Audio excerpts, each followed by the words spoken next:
لمن حفظ الكتاب بصدره فبدا وضيئا كالنجوم تألقا وتمثل القرآن في أخلاقه وفعاله فيه الفؤاد تعلقا وتلاه في جنح الدجى متدبرا والدمع من بين الجفون ترقرقا هذه صفات الحق. بسم اللہ الرحمن الرحیم، الصلاۃ والسلام علی رسولہ الکریم وخاتم النبیین صلی اللہ علیہ وآلہ وسلم.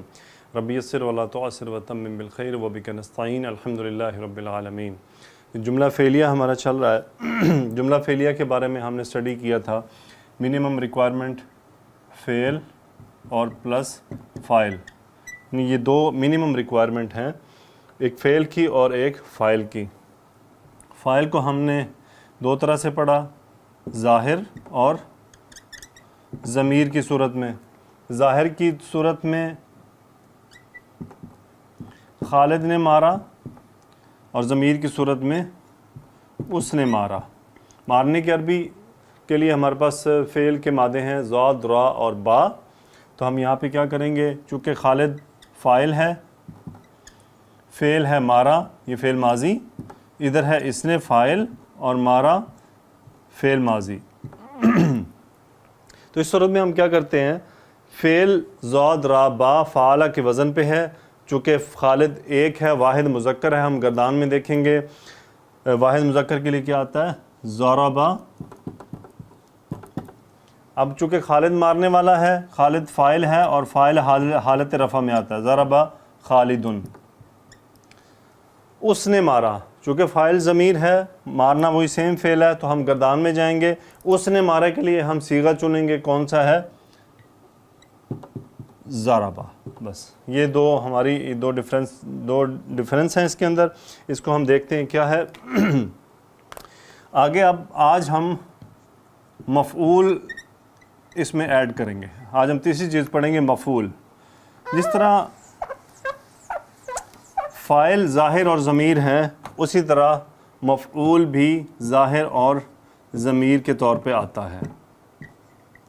ظاہر اور ضمیر. لیکن اس سے پہلے ایک اور پوائنٹ ہمارے پاس پڑھنے کے لیے ہے. فعل دو طرح کے ہوتے ہیں. ایک فعل میں ہمیں مفعول چاہیے ہوتا ہے اور دوسرے فعل میں ہمیں مفعول نہیں چاہیے ہوتا. ہم اردو میں دیکھتے ہیں کون سا ایسا فعل ہے. مثال کے طور پہ میں کہتا ہوں اس نے مارا، وہ ہنسا. اس نے مارا، وہ ہنسا، وہ گیا. اب آپ یہ دیکھیں، میں نے تین ڈیفرنٹ ایگزامپلز لکھی ہیں. اس نے کھایا. اب آپ تینوں کو دیکھیں، چار میں نے ایگزامپلز لکھ دی. اس نے مارا، وہ ہنسا، وہ گیا، اس نے کھایا.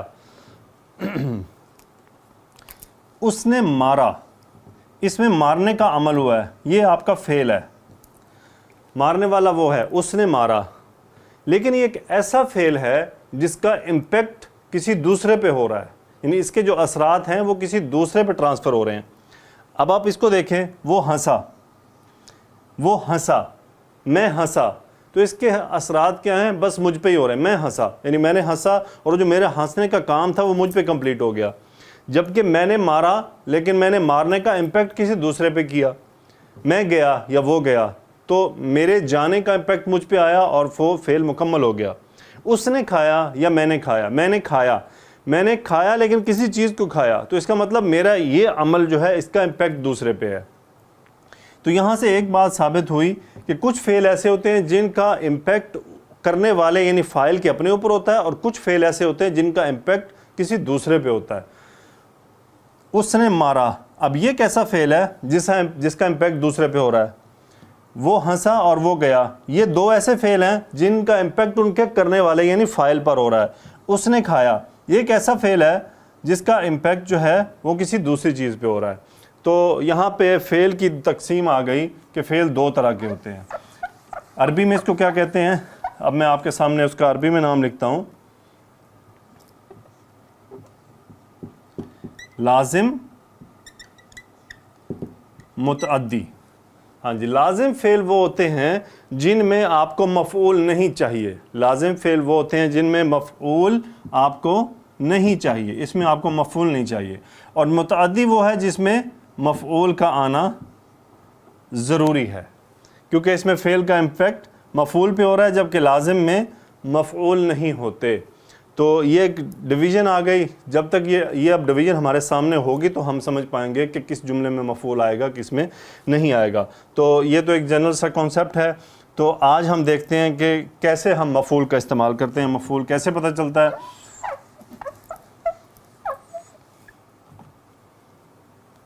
پہلا جملہ میں لکھ رہا ہوں, خالد نے حامد کو مارا. خالد نے حامد کو مارا. سب سے پہلے اس جملے میں آپ نے یہ تینوں چیزیں تلاش کرنی ہے, فعل, فاعل اور مفعول. فعل کیا ہے جی؟ مارا, یہ آپ کا فعل ہو گیا. کس نے مارا؟ خالد نے, یہ فاعل ہو گیا. اور کس کو مارا؟ حامد کو مارا, یہ مفعول ہو گیا. ایک تو آپ نے یہ چیز ڈیسائیڈ کر لی, فعل, پھر آپ نے فاعل نکال لیا, پھر آپ نے مفعول نکال لیا. دوسری چیز ظاہر یا ضمیر. فاعل کیا ہے آپ کا؟ ظاہر. اور مفعول کیا ہے؟ وہ بھی ظاہر. تو اس کا مطلب جب یہ ظاہر ہو گئے تو ہمیں اب کیا کرنا ہے کہ گردان میں سے بس واحد مذکر چننا ہے. تو اب ہم جملے کو عربی میں کیسے ٹرانسلیٹ کریں گے؟ سب سے پہلے ترتیب میں فعل آئے گا. مارنے کی عربی آپ کے پاس مادے کے الفاظ ہیں زوج, را, با. فعلا کے وزن پہ, چونکہ مارنے والا خالد ہے, واحد مذکر, گردان میں جائیں گے, کیا چنیں گے جی؟ ضربا. خالد فاعل ہے اور فاعل حالت رفع میں ہوتا ہے. ضرب خالد, کس کو مارا؟ حامد کو مارا. تیسرے نمبر پہ آپ کا مفعول آ جائے گا حامیدن. یہ آپ کا امپورٹنٹ ترین پوائنٹ ہے کہ مفعول حالت نصب میں ہوتا ہے. ضرب خالد حامیدن, ضرب خالد حامیدن. خالد نے حامد کو مارا. نارمل میں اس عربی جملے میں ترتیب یہی رکھی جاتی ہے. انشاءاللہ یہ ترتیب اگر آگے پیچھے ہوتی ہے تو اس کو ہم اسٹڈی کریں گے وہ کیوں ہوتی ہے, لیکن اس سے جملے پہ امپیکٹ کیا آتا ہے, یہ چیزیں انشاءاللہ سلولی آپ کے سامنے آ جائیں گی. تو ہماری ایک ایگزامپل کمپلیٹ ہوئی, خالد نے حامد کو مارا. اب یہاں پہ اگر ہم جملہ یوں کر دیں, انہوں نے حامد کو مارا. اس میں فعل دیکھیے, فعل وہی مارنا, انہوں نے فاعل اور حامد کو یہ آپ کا مفعول. اب یہاں پہ ایک چیز آپ کو لرن کرنی ہے, وہ یہ فعل آپ کو وہی مارنا, زاد, را, با. مارنے والا فاعل دیکھیں. اب یہاں پہ فاعل آپ کا کس کنڈیشن میں ہے؟ ضمیر کی صورت میں ہے, اور مفعول آپ کا ظاہر ہے. مفعول کو بھی اس لیکچر میں ہم ظاہر کریں گے, مفعول کو ہم نیکسٹ لیکچر میں جا کے ضمیر میں لے کے جائیں گے. آج ہم اس پوائنٹ کو سمجھ لیں. آپ کا فاعل والا لیکچر بھی ریپیٹ ہو گیا کہ ظاہر اور ضمیر کی صورت میں کیا ہوتا ہے. اب چونکہ آپ کا انہوں نے فاعل ضمیر ہے, تو یہ اب ہم نے بات پڑھی ہے کہ اگر فاعل ضمیر ہوتا ہے تو آپ کو گردان کے صیغوں کے اندر جانا ہے. تو گردان کے صیغوں میں آپ جائیں گے کہ کہاں پہ ہے؟ ضرب, ضربا. تو آپ وہاں سے انہوں نے کا چن لیں گے. ضربو, ضربو حامدن. انہوں نے مارا حامد کو. ضربو حامدن. آپ کا جو مفعول ہے وہ حالت نصب میں آتا ہے, یہ بات یاد رکھنے کی ہے. آپ کا مفعول حالت نصب میں آتا ہے. اب اس جملے کو تھوڑا سا تبدیل کریں.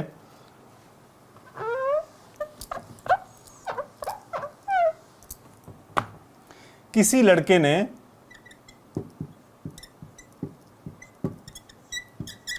حامد کو مارا.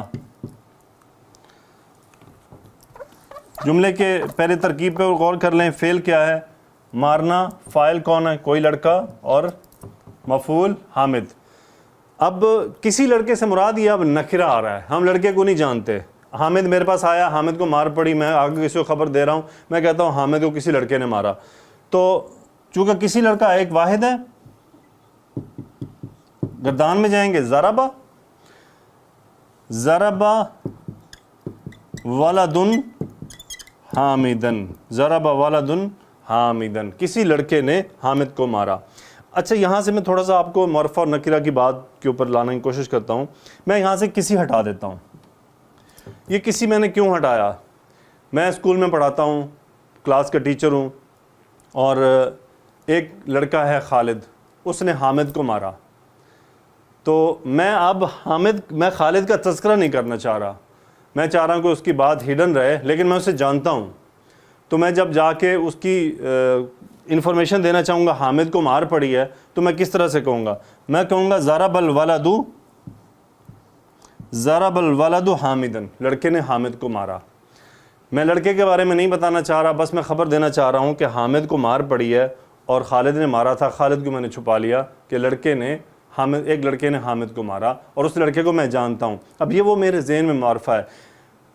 یہ آپ کو قرآن میں جب آپ جائیں گے آپ کو ال ملے اور ال کے بغیر ملے, تو وہاں آپ نے غور کرنا ہے نکرہ کیوں آ رہا ہے, معرفہ کیوں آ رہا ہے.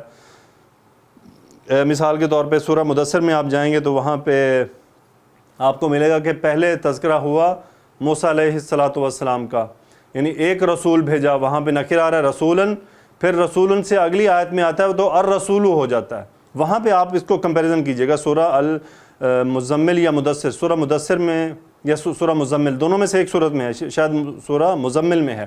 وہاں پہ آپ دیکھیں گے کہ موسیٰ علیہ السلام کا تذکرہ ہے کہ فرعون کے پاس ایک رسول بھیجا. وہاں پہ پہلی آیت میں رسولن نکرہ ذکر ہوا, اگلی آیت میں وہ معرفہ ہو گیا. وہ اگلی آیت میں کیوں معرفہ ہوا کہ نکرہ کا ذکر پہلے آ چکا. یہ وہ بات تھی کہ ایک بادشاہ ہوا کرتا تھا, پھر اس بادشاہ کے ساتھ یہ تھا, یعنی پہلے ایک نکرہ تذکرہ کر کے چونکہ اس کا تذکرہ آ گیا تو پھر آگے بات معرفہ چلتی ہے.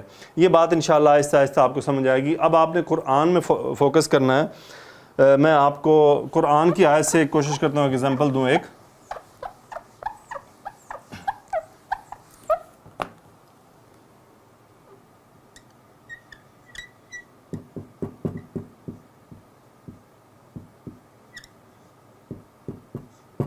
خلق الانسان, اب اس کا ترجمہ کریں. ترجمہ یہ ہے, خلق کا فعل ماضی, انسانہ حالت نصب میں آ رہا ہے. حالت نصب میں کون ہوتا ہے؟ مفعول. اب فاعل آپ کا ضمیر کی صورت میں ہے. اس نے پیدا کیا انسان کو, خلق الانسان. اگر آپ کر دیں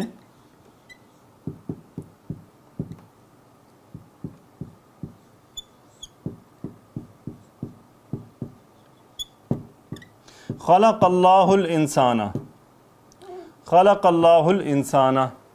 اب دیکھیں فعل ماضی خلق اللہ, اللہ نے پیدا کیا, الانسان انسان کو, مفعول حالت نصب فاعل اور فعل. یہاں پہ اب آپ کا کیا فاعل ظاہر ہو گیا, یہاں پہ آپ کا فاعل ظاہر ہو گیا. الحمدللہ یہ چیزیں بس آپ کی گائیڈنس ہے. مجھے امید ہے آپ اتنے ماشاءاللہ ذہین ہیں کہ ان چیزوں کو دیکھ سکتے ہیں.